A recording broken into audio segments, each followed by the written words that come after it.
بسم الله الرحمن الرحيم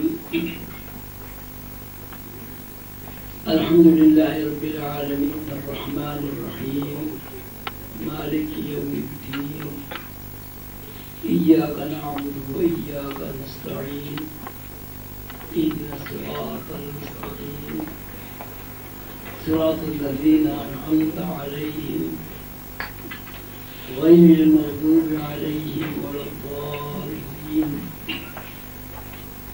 بسم الله الرحمن الرحيم قل هو الله أحد الله الصمد لم يلد ولم يولد ولم يكن له كفوا أحد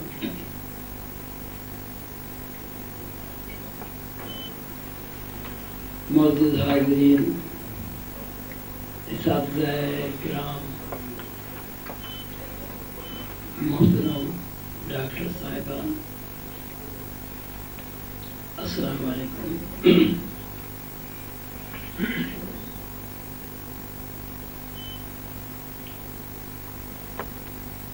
تصوف کے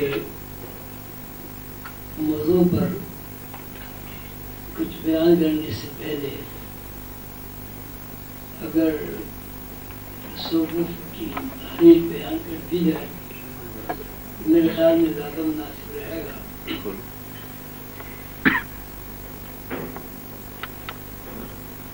اللہ تعالیٰ نے یہ جو کائنات بنائی، اس کائنات کی تخلیق کا جو منشا اللہ تعالیٰ نے بیان فرمایا وہ یہ ہے کہ میں نے اپنے بندوں کو اس لیے تخلیق کیا کہ بندے عبادت کریں. عبادت سے مراد یہ ہے کہ بندے میرے سے رابطہ قائم کریں، تعلق قائم کریں. عبادت کا مفہوم یہ ہے کہ بندے مجھے پہچانیں، بحیثیت خالق کے مخلوق مجھے پہچانے. دوسری بات یہ واضح طور پر بیان کی گئی ہے کہ یہ دنیا جس میں ہم لوگ رہتے ہیں یہ عارضی آرام گاہ ہے یا تکلیف دہ زندگی گزارنے کا ایک تسلسل ہے. جو بھی اس دنیا میں آتا ہے بالآخر اسے یہاں سے چلے جانا ہے. کہاں چلے جانا ہے اس کے بارے میں ہزاروں سال سے ہم نے اپنے بزرگوں سے جو کچھ سنا ہے وہ یہ ہے کہ آدمی مرنے کے بعد کسی دوسری دنیا میں چلا جاتا ہے اور دوسری دنیا آخرت ہے. اللہ تعالیٰ نے اسی ضمن میں یہ بھی فرمایا ہے کہ پیدا کرنے والا میں ہوں، پیدا بھی میں کرتا ہوں اور رب العالمین بھی ہوں. رب العالمین سے مراد یہ ہے کہ میں پیدا ہونے کے بعد زندگی کے لیے جو وسائل ضروری ہیں ان کا بھی انتظام کرتا ہوں. اور یہ وسائل کا جو انتظام ہے اس میں کوئی شرط نہیں ہے کہ آدمی مسلمان ہو، آدمی ہندو ہو، آدمی کسی مذہب سے تعلق رکھتا ہو یا وہ خدا کا منکر ہو. رب العالمین کہ میں وسائل پیدا کرنے والا ہوں اور زندگی کی جو بھی آپ کی ضروریات ہیں ان کا کفیل ہوں. اس کی مثال یہ ہے کہ ہر شخص وہ بوڑھا ہو، جوان ہو، بچہ ہو اس بات سے واقف ہے کہ جب وہ پیدا ہوتا ہے تو پیدائش سے پہلے ہی 9 مہینے تک اللہ تعالیٰ اس کو رزق فراہم کرتے ہیں. اب رزق کی فراہمی کا جو انتظام ہے وہ یہ ہے کہ ماں کو اللہ تعالیٰ نے وسیلہ بنایا. پیدائش کے بعد بھی انسان دیکھتا ہے کہ اللہ نے ماں کو وسیلہ بنایا اور ماں کے سینے بچوں کے لیے دسترخوان بنا دیا. 2.25 سال تک بچہ رزق حاصل کرتا ہے براہ راست ماں سے. یہ ایسی صورتحال ہے کہ 9 مہینے ماں کے پیٹ پہ جو رزق ملتا ہے اور پیدائش کے بعد ماں سے جو ہمیں دودھ فراہم ہوتا ہے اس میں ہماری کسی محنت کو، کسی عقل کو یا کسی بھی قسم کی فہم یا تدبیر کو کوئی دخل نہیں ہوتا. پھر اس کے بعد ایک دور آتا ہے کہ بچہ ایام رضاعت سے دودھ پینے کے زمانے سے نکلتا ہے. پھر اس کی تعلیم و تربیت کا دور آتا ہے. تو تعلیم و تربیت کے لیے جو وسائل ضروری ہیں، مثلا اسکول ہونا، کالج ہونا، اساتذہ کا ہونا، والدین کا تعلیم و تربیت کے لیے محنت اور جد و جہد کرنا اپنی اولاد کے لیے، اس میں بھی اس بچے کا کوئی ذاتی عمل، دخل یا محنت نہیں. وہ بھی اللہ تعالیٰ کی طرف سے خصوصی نظام کے تحت بچہ تعلیم بھی حاصل کرتا ہے، تربیت بھی حاصل کرتا ہے، اور ایک وقت ایسا آ جاتا ہے کہ وہ اپنے پیروں پر کھڑا ہو جاتا ہے. لیکن جب وہ بچہ اپنے پیروں پر کھڑا ہو جاتا ہے اس وقت بھی ہم خالق کائنات سے کسی بھی طرح اپنا رشتہ توڑ نہیں سکتے، جڑا ہوا دیکھتے.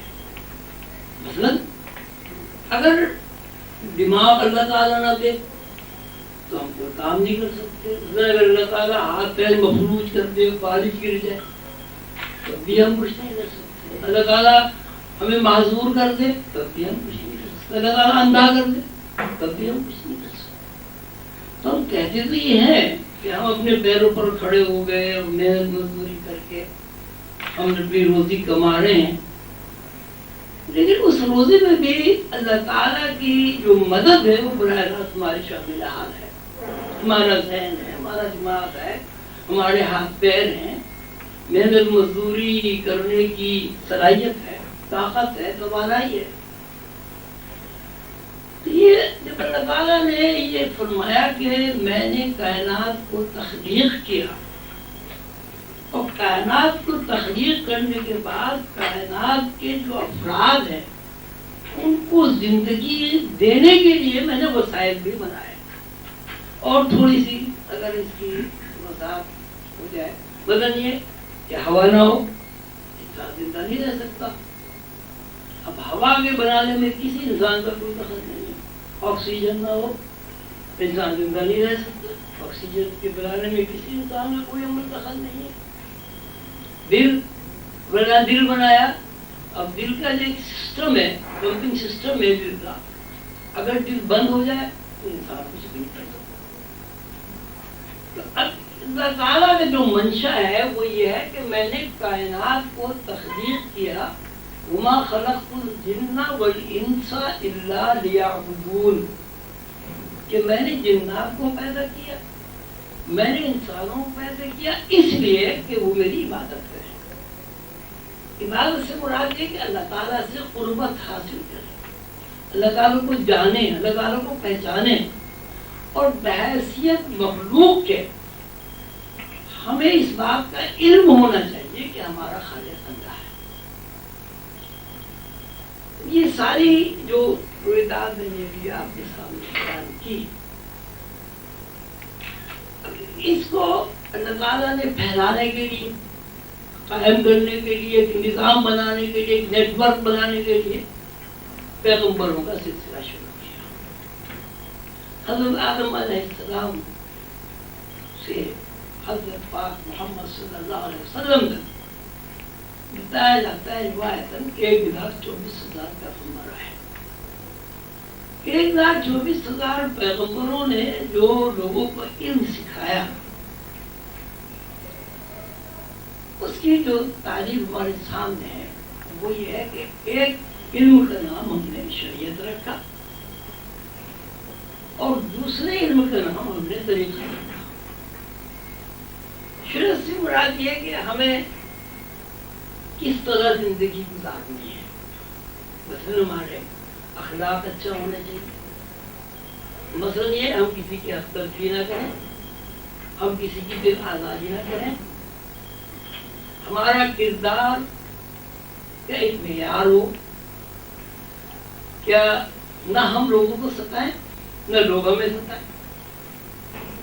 اور ساتھ ساتھ یہ کہ ہمیں اس بات کا ادراک ہو کہ ہم مخلوق ہے اور ہمیں کسی نے پیدا کیا, یہاں بھیجا ہے, کچھ دن ہمیں یہاں رہنا ہے اور اس دنیا سے واپس جانا ہے. مستقر و متاع الی حین.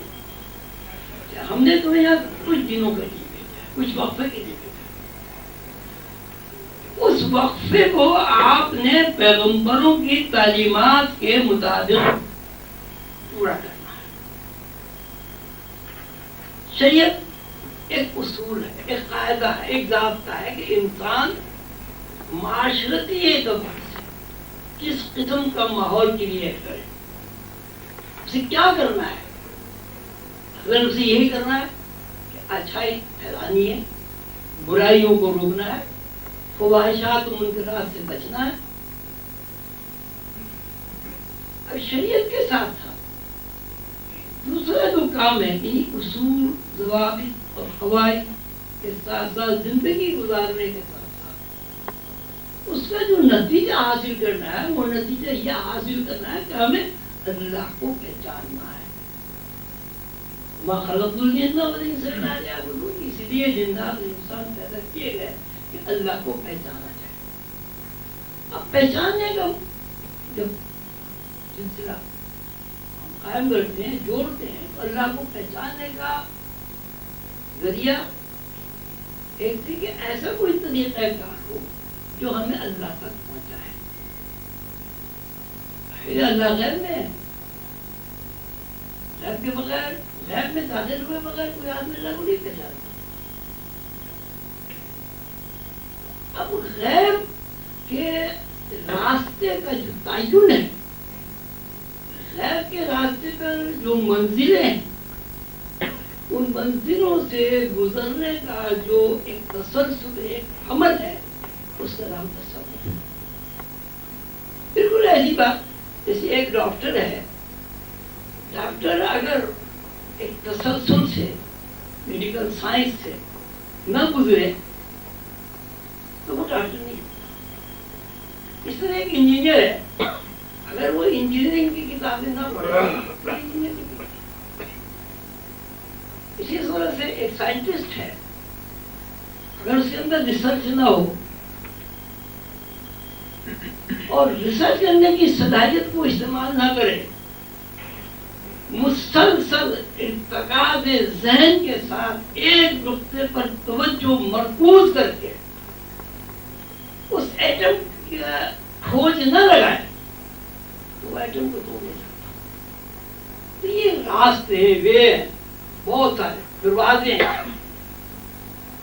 تو تصوف کی تعریف میرے نزدیک یہ ہے کہ غیب کی دنیا میں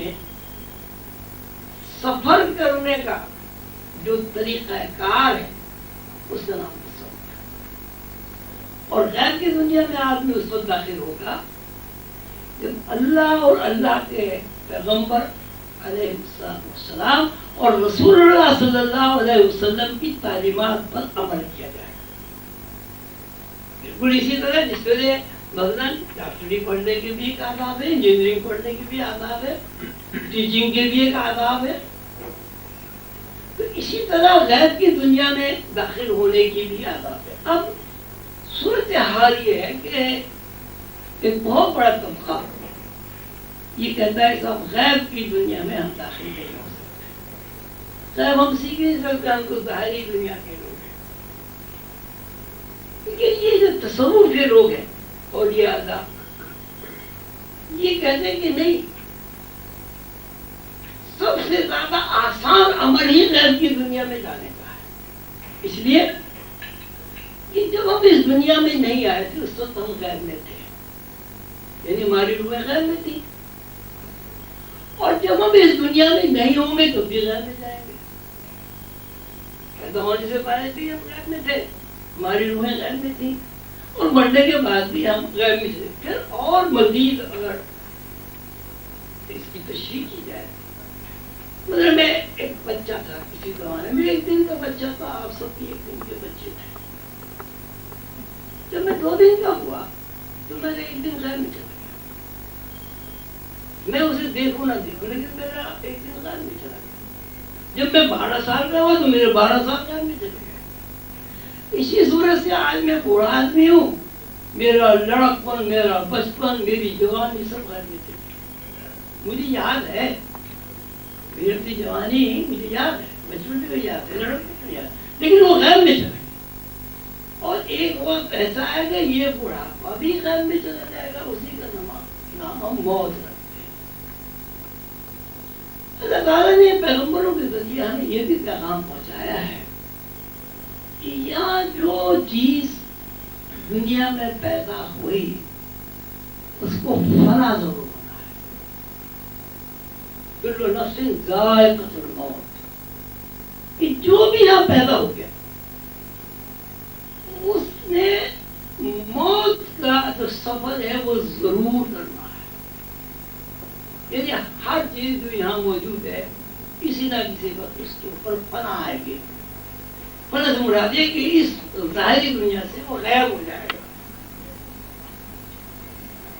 تو جس طرح دوسرے علوم سیکھنے کے لیے اسکول ہیں اور اسکول میں کورس اور نصاب پڑھائے جاتے ہیں، اسی طرح اللہ کا عرفان حاصل کرنے کے لیے اللہ کی مخفی دنیا، فرشتوں کی دنیا، جنات کی دنیا، آسمانوں کی دنیا، کہکشانی نظام، سورج، چاند، ستارے، ان سب کو دیکھنے کے لیے بھی کورس اور نصاب ہے. اس کورس اور نصاب کو تصوف کہا جاتا ہے. لیکن آداب کیا ہے؟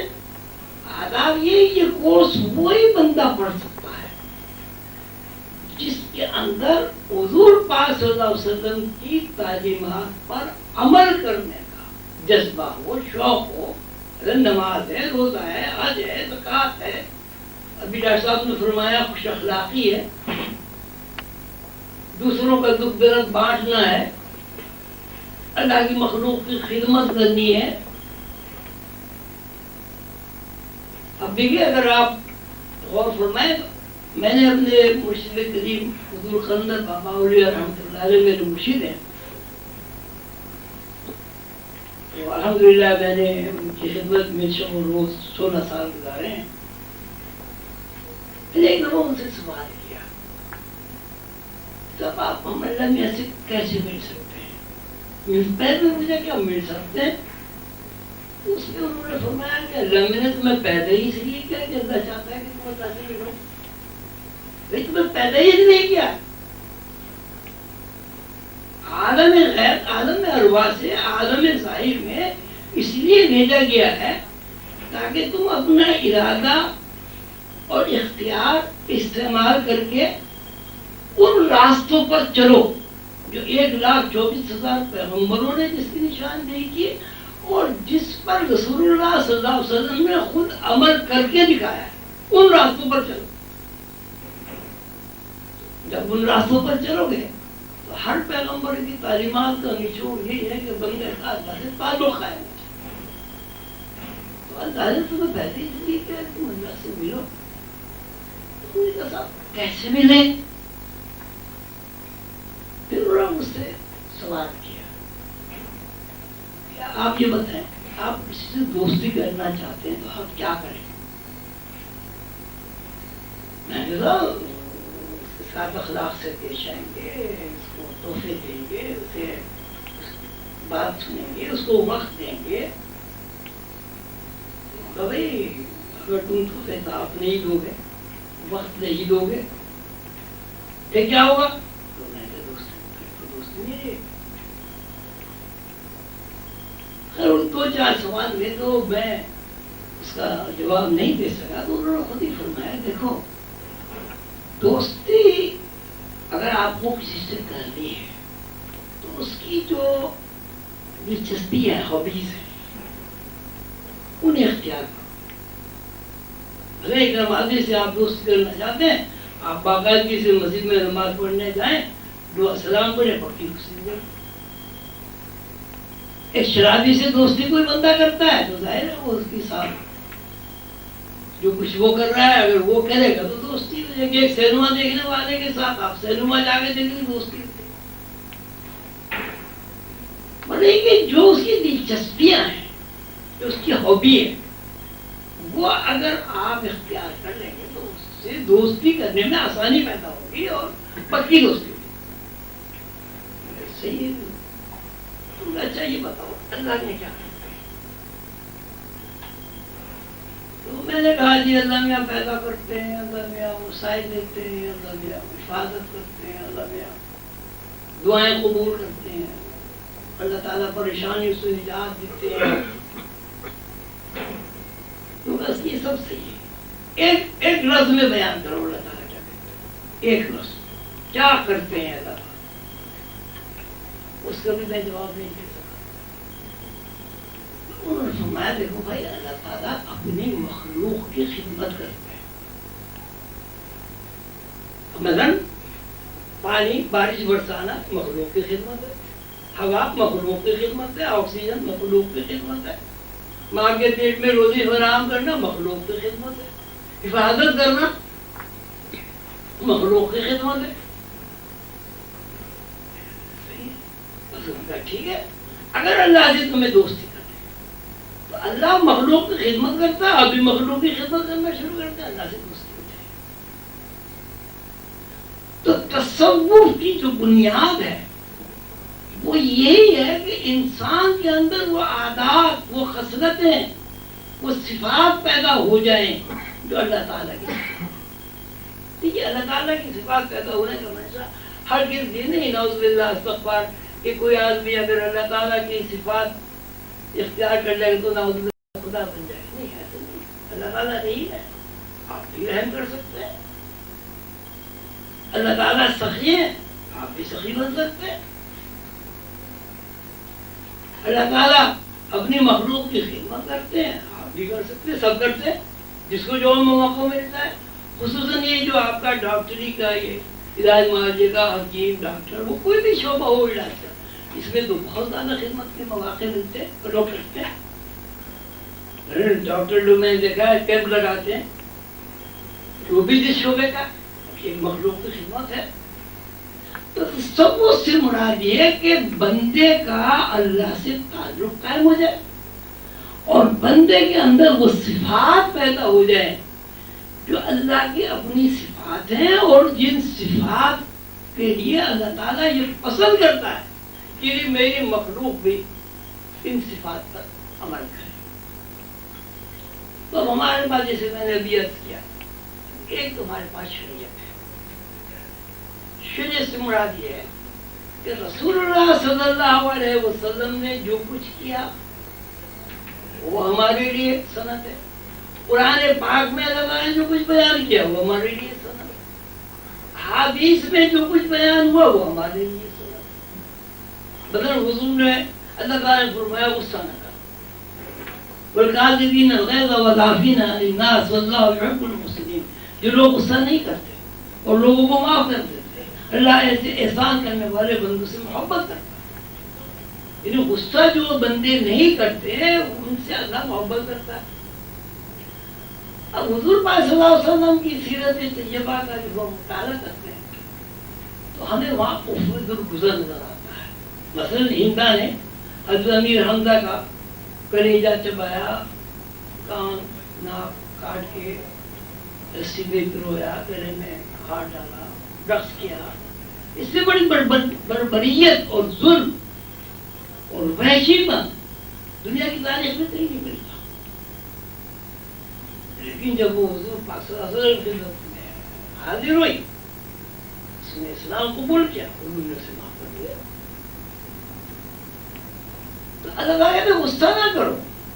غصہ کرنے والے لوگ جو ہیں وہ خود مصیبت میں اور پریشانی میں مبتلا. تو ایک آدمی غصہ کرتا ہے، اللہ میں وہ کیا اس سے نقصان ہوگا، اللہ میں کیا نقصان پہنچے گا، یا اللہ نے کو فائدہ کیا پہنچے. لیکن جو غصہ کرنے والا بندہ ہے اگر وہ مسلسل غصہ کرتا رہے تو یہ بات یقینی بن سکتی ہے کہ وہ بڑی تشدد ہوئی، یہ بات یقینی ہو سکتی ہے کہ اس کا سسٹم سارا خراب ہو جائے۔ یہ بات بھی ہو سکتی ہے کہ اس کے اندر ایک جھنجھلاہٹ ایسی پیدا ہو جائے کہ لوگ اس سے محبت کرنا چھوڑ دیں۔ لیکن ایک آدمی غصہ نہیں کرتا، لوگ اسے ستاتے ہیں، پریشان کرتے ہیں، وہ اللہ کے لیے معاف کر دیتا ہے۔ حضور پاک صلی اللہ علیہ وسلم سیرت طیبہ کو سامنے رکھ کے اس کو معاف کر دیتا ہے۔ یقیناً وہ بندہ دنیا میں ہر جگہ عزیز ہو جائے گا، جیسے کہ پیغمبر علیہ السلام دنیا میں ہر جگہ عزیز ہوئے۔ تو تصوف کوئی چیز کام نہیں ہے، کوئی ایسی بات نہیں ہے کہ بھئی تصوف سمجھ میں آنے والی چیز نہیں ہے۔ تصوف سے مراد یہ حضور پاک صلی اللہ علیہ وسلم کے دیے ہوئے پروگرام پر عمل کر کے حضور کی سیرت طیبہ کو پڑھ کر سمجھ کر ذہن نشین کر کر ان کی طرز فکر کے مطابق زندگی گزار کر ایسے راستے پر چلنا جس راستے پر چل کر ہمیں اللہ کا عرفان حاصل ہوتا ہے، یہ تصوف۔ اس کے لیے بہت بڑی بڑی کتابیں بھی لکھی گئی اور یہ اللہ بھی آپ کے سامنے آئے۔ لیکن جو بہت بڑی اللہ جیسے عبدالخالق غریب نواز ہیں، عبدالدادہ گنج بخش ہیں، یا لال شہباز قلندر ہیں، شاہ عبداللطیف بٹائی ہیں، بری امام صاحب ہیں، پنڈی میاں امیر صاحب ہیں، بابا فرید بخش شکر ہیں، ہم جب ان کی زندگی کا مطالعہ کرتے ہیں تو ہمیں ان کی زندگی میں قرآن کی جھلک بھی ملتی ہے اور سیدنا حضور پاک صلی اللہ علیہ وسلم کی جو سیرت ہے اس کا عکس بھی ہمیں اس میں نظر آتا ہے، اور اس عکس کی بدولت رسول اللہ صلی اللہ علیہ وسلم کی تعبیر ارشاد کے مطابق جب ان لوگوں نے اپنی زندگیاں گزاری انہیں غیب کی دنیا میں داخل ہونے کا راستہ مل گیا اور وہ خدا کا سیدھا ہو گیا۔ دوسری جو تصوف ہمیں جو بات بتاتا ہے وہ بڑی اہم ہے اور اس کو عرض کرنا ضروری ہے، یہ کہ جو بھی انسان یہاں آتا ہے یہ تو پہلو چلا جاتا ہے، لیکن ایک بات اور بہت زیادہ غور طلب ہے جو ہمیں تصوف بتاتا ہے، یہ جو مادی جسم ہے ہمارا یہ با اختیار تو ہے لیکن یہ ایک حد تک با اختیار ہے، لامحدود اختیارات سے حاصل نہیں ہے۔ مثلا کوئی آدمی پیاس میں کنٹرول تو حاصل کر سکتا ہے لیکن مستقل پیاسا نہیں رہ سکتا۔ کوئی آدمی بھوک پر کنٹرول حاصل کر کے چلیے ایک روٹی کھا لے گا، لیکن یہ نہیں کہ وہ بالکل کھانے ہی چھوڑ دے اور آزاد ہو جائے کھانے سے۔ کوئی آدمی نیند سے نہیں آزاد ہو سکتا، کوئی آدمی بیداری سے نہیں آزاد ہو سکتا۔ دوسری بات یہ کہ جو یہ جسم میں ہمارا مادی جسم فزیکل باڈی جسے ہے، آپ لوگ تو اس کے بارے میں بہت کچھ جانتے ہیں، تو سائنس نے اتنی زیادہ ترقی کری ہے کہ پہلے تو اتنا کھلا ہی نہیں جسم، سب کچھ ہونے کے باوجود ایک ڈاکٹر آپریشن کرتا ہے، بڑا ماہر ہے، لیکن آپریشن کے دوران وہ بندہ مر جاتا ہے، دل بھی موجود ہے، ڈاکٹر صاحب بھی موجود ہیں، اس کی فزیکل باڈی کی ہر چیز موجود ہے، لیکن اب آپریشن نہیں ہوا، آپریشن نہیں ہوا، اور اس بندے میں پھر روح کسی خوبصورت سے آ جائے پھر آپریشن کامیاب ہو جائے۔ تو فزیکل باڈی اس وقت تک فزیکل باڈی ہے جب تک اس کے اندر روح ہے، اگر روح اس جسم میں رشتہ توڑ لے پھر اس کی کوئی حیثیت نہیں۔ میرے مرشد کریم حضور قندر بابا رحمۃ اللہ علیہ نے ایک کتاب لکھی لوگ معرفت العرا کتاب ہے، اس میں جب وہ شروع کرتے ہیں کتاب تو وہ کہتے ہیں کہ یہ کتاب انسانوں کے لیے لکھی جاتی ہے۔ انسان کی ساخت ایسی ہے کہ اس میں مختلف طبیعتیں ہوتی ہیں، کوئی نرم مزاج ہوتا ہے، کوئی گرم مزاج ہوتا ہے، کوئی حساس ہوتا ہے، کوئی کم حساس ہوتا ہے، لیکن کوئی بھی آدمی جو باہوش و حواس ہے اسے لباس پہننے کی ضرورت پیش آتی ہے۔ قمیص شلوار پہنے، کوٹ پتلون پہنے، لباس کی ضرورت پیش آتی ہے۔ وہ مثال بیان کرتے ہیں کہ ایک آدمی نے قمیص پہنی ہوئی جسم کے اوپر،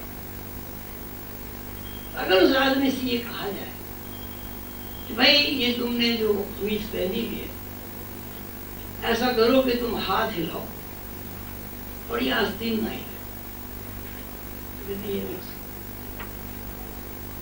اگر اس بندے سے یہ کہا جائے کہ آستین ہلے ہاتھ نہ ہلے، یہ بھی نہیں ہو سکتا۔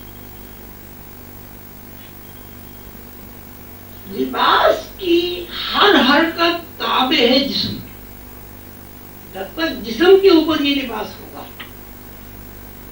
لباس نہ ہے، اور جب جسم کے اوپر سے یہ شلوار قمیص اتر جائے گی تو اس کی کوئی حرکت نہیں ہوگی۔ آپ ایسا کریں، ایک آدمی کو اس طرح کھڑا کر دیں کہ وہ آدمی نظر آئے، لیکن اس لباس کے اندر آدمی نہ ہو تو وہ لباس نہیں چلے گا، کھڑا رہے گا۔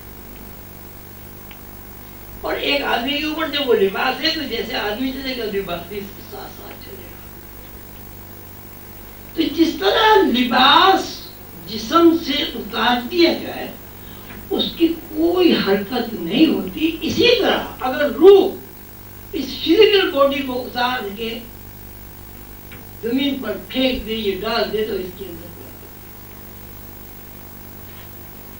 کوئی آدمی 3 ارب سال کی تاریخ بتاتے ہیں سائنسدان، ایک مثال بھی ایسی نہیں ہے کسی ڈیڈ باڈی نے، جبکہ ہاتھ بھی ہے، پیر بھی ہیں، دماغ بھی ہے، آنکھیں بھی ہیں، سب کچھ۔ ایک دنیا میں ایسی مثال نہیں ملتی کہ 2 مردہ آدمیوں کے آپ نے شادی کر دی۔ ایک مثال بھی ایسی نہیں ملتی کہ کوئی ٹیچر ہو اور وہ مر جائے اور مرنے کے بعد اس نے اپنا جو ہے سبق پڑھا دیا ہو۔ جتنی بھی مثالیں آپ نے، فزیکل باڈی اس وقت تک فزیکل باڈی ہے جب تک اس کے اندر روح ہے، اور اگر اس کے اندر سے روح نکل گئی اب یہ ڈیڈ باڈی ہے، فزیکل باڈی نہیں ہے۔ اس کا منشا کیا ہوا؟ اس کا منشا یہ ہوا کہ یہ ہمارا یہ جسم ہے، یہ روح کا لباس ہے۔ جب تک روح اس لباس کو پہنے رہتی ہے اس کے اندر حرکت بھی ہوتی ہے، دیکھتا بھی ہے، سنتا بھی ہے، دماغ بھی اس کا کام کرتا ہے، بھوک بھی لگتی ہے، پیاس بھی لگتی ہے، شادی بھی کرتا ہے، بیاہ بھی کرتا ہے، پڑھاتا بھی ہے، دکھاتا بھی ہے، خود بھی پڑھتا ہے، محنت بھی کرتا ہے، مزدوری بھی کرتا ہے۔ لیکن اگر اس کے اندر سے روح نکل جائے، یعنی یہ ڈیڈ باڈی بن جائے، اب اس کے بعد اس میں کوئی حرکت نہیں ہوتی۔ اس کا مطلب ہے کہ ہماری جو اصل ہے وہ روح کا علم کیا ہے، اس کو تصور ہے۔ روح کیا ہے؟ اس کا کوئی انرجی کا کہہ دیجیے، آپ اس کو توانائی کہتے ہیں، آپ اس کو روشنی کہتے ہیں، آپ اس کو لہریں کہتے ہیں، لیکن وہ ایک ایسی چیز ہے جس کو دیکھا نہیں کیا۔ لیکن تصوف ایک ایسا علم ہے، اگر اس کو پڑھ لیا جائے اور استاد آپ کو یہ اچھا دے جائے تو آپ اپنی اصل سے یعنی روح سے واقفیت حاصل کر سکتے ہیں۔ یہ مختصر میں نے تصوف کی تاریخ بیان کی۔ تو موضوع بہت جیسے ڈاکٹر صاحب نے فرمایا ہے تو سمندر ہے، میرے خیال ہے اس سلسلے میں اگر سوال جواب بات ہو جائے تو زیادہ آسانی سے بات سوالات جوابات کرنا چاہتے ہیں، اس کا ہم اس کو شروع کرتے ہیں۔ ہم سوال جواب تصوف کے بارے میں ہر ذہن میں موجود ہیں، غلط فہمیاں، خوش فہمیاں، کوئی افواہیں، ہر ذہن میں اس نازک موضوع کے متعلق کوئی نہ کوئی سوال ضرور موجود ہے. اس سوال جواب کے سیشن میں ہم ایک ایسا پازیٹیو ماحول کریٹ کرنا چاہتے ہیں کہ جس میں ہم اپنے ذہن کے ہر سوال کو بے تکلفی سے خواجہ صاحب سے پوچھ سکیں، کیونکہ یہ ایسی انوائرمنٹ ہر جگہ میسر ہمیں نہیں آئی جس میں ہم بہت بے تکلفی کے ساتھ اپنی غلط فہمیوں کو دور کر سکیں. میں پروفیسر اسحاق صاحب سے گزارش کروں گا کہ اس سیشن کے ماڈریٹر کے طور پر براہ کرم آپ اس پہ تشریف لے کر اور سوال جواب کے اس سیشن کے ماڈریٹر. یہ فرمائیے کہ یہ کانسیپٹ تو دوسرے مذاہب میں موجود ہے کہ انسان اللہ تعالیٰ کو کریٹر کو پہچانے یا اس سے اپنا تعلق قائم کرے، اور جیسے عیسائیت ہے، ہندو مذہب ہے، بدھ مت ہے، جتنے مذاہب ہیں ان کی تعلیمات میں بھی ایسی چیزیں ملتی ہیں کیونکہ ہماری شریعت سے مطابقت نہیں رکھتی، لیکن ان کے یہاں بھی ایک ایفرٹ یا ایک ڈیزائر پائی جاتی ہے کہ وہ اپنے کریٹر سے ملنے کا کیا طریقہ ہو سکتا ہے. تو یہ ہمارے مذہب کے اسپیسیفک ہے یا دوسرے مذاہب میں اس کا کنسیپٹ ہے؟ آپ کیا فرمائیں گے؟ لفظ مذہب کہتے ہیں مذہب، مذہب سے مراد عقیدہ، مذہب سے مراد عقیدہ، یعنی اللہ تعالیٰ کی وحدانیت پر عقیدہ رکھنا. یہ عقیدہ رکھنا کہ اللہ کے علاوہ کوئی پرستش کے لائق نہیں ہے، اللہ وحدہ لا شریک ہے. حضور پاک صلی اللہ علیہ وسلم کا ارشاد ہے کہ میں جو کچھ کہہ رہا ہوں میں کوئی نئی بات نہیں، میرے بھائی پیغمبر جو کہہ چکے ہیں میں اسی کا یاد کر رہا ہوں، اسی کو دوہرا رہا ہوں. تو آپ پیغمبروں کی تعلیمات کا نچوڑ یہ کہ اللہ کو جانو پہچانو، اللہ وحدہ لا شریک ہے، اللہ کے علاوہ کوئی پرستش کے لائق نہیں ہے. تو یہی حضرت موسیٰ نے بھی کہا، یہی حضرت عیسیٰ علیہ السلام نے بھی کہا، یہی ہارون نے، حضرت موسیٰ نے، داؤد نے، حضرت سلیمان نے، حضرت ادریس نے، حضرت شعیب نے، حضرت ہود نے، حضرت نوح نے، حضرت لوط نے، جتنے بھی پیغمبر ہیں آپ دیکھیں، انجیل پڑھیں، آپ تورات پڑھیں، قرآن پڑھیں، وید پڑھیں، بھگوت گیتا پڑھیں. اب اگر وہ لوگ جو کسی بھی مذہب سے تعلق رکھتے ہیں اگر انبیاء کی تعلیمات کے مطابق اللہ کو ڈھونڈتے ہیں، اللہ کو تلاش کرتے ہیں، وہ راستہ صحیح ہے. لیکن اگر وہ حضرت عیسیٰ علیہ السلام نے کہیں نہیں کہا کہ میں اللہ کا بیٹا ہوں. اب بائبل میں پڑھے جگہ جگہ لکھا ہے ابن آدم کا بیٹا، ابن آدم کا بیٹا اپنے آپ کو، میرا باپ آدم، میں ابن آدم یہ کہتا ہوں. تو اب جب انہوں نے یہ کہا، جس گروہ نے بھی، ان میں بھی ایک گروہ موحدین کا ہے، سارے نہیں ہیں مجھے، اگر انہوں نے یہ کہہ دیا کہ عیسیٰ علیہ السلام اللہ کے بیٹے ہیں، اب یہ توحید کے خلاف بات ہو گئی، اب یہ شرک ہو گیا.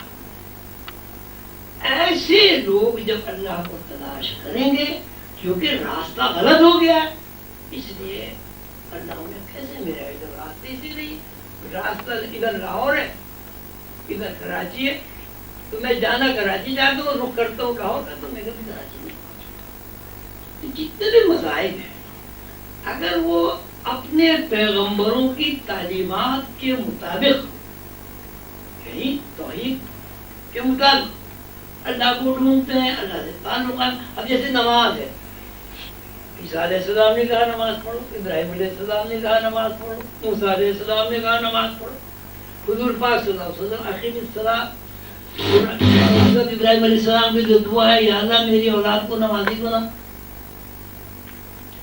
تو بات یہ ہے کہ مذہب ہی پہلے تو مذہب کی تعریف آپ کریں. مذہب صحیح مذہب یہ ہے کہ شرک نہ ہو. اگر وہ اللہ کو تلاش کرنے والا بندہ مشرک نہیں ہے، توحید پرست ہے، ماں پیغمبروں کو مانتا ہے، اللہ کی کتابوں پر ایمان رکھتا ہے، تو جب وہ اللہ کو تلاش کرے گا تو وہ صحیح راہ ہوتا ہے. اور اگر وہ توحید سے ہٹ گیا تو وہ غلط. ایک سوال ہے خواجہ میرا، آپ نے کہا کہ کوئی ڈیڈ باڈی